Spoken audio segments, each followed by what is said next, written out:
ലഹരി ഉപയോഗിച്ചെന്ന് വേടൻ സമ്മതിച്ചതായി police. 6 gram കഞ്ചാവാണ് ഇവരുടെ ഫ്ളാറ്റിൽ നിന്ന് പിടിച്ചെടുത്തത്.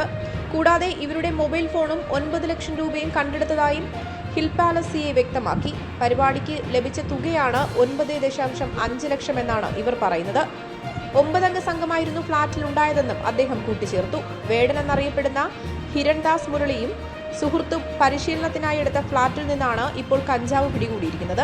ഞായറാഴ്ച രാത്രിയാണ് ഇവർ പരിപാടി കഴിഞ്ഞെത്തിയത്. പോലീസ് സംഘം പരിശോധനയ്ക്കെത്തുമ്പോൾ സംഘം വിശ്രമിക്കുകയായിരുന്നുവെന്നും ദേഹപരിശോധനയിൽ നിന്നല്ല കഞ്ചാവ് ലഭിച്ചതെന്നും പോലീസ് പറയുന്നു.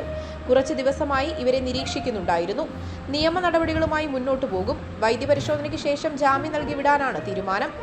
കഞ്ചാവിന്റെ ഉറവിടത്തെക്കുറിച്ച് ഇവർ പറഞ്ഞിട്ടുണ്ടെന്നും അത് പുറത്ത് പറയാനാകില്ല എന്നും പോലീസ് അറിയിച്ചു. News desk Vakkom media.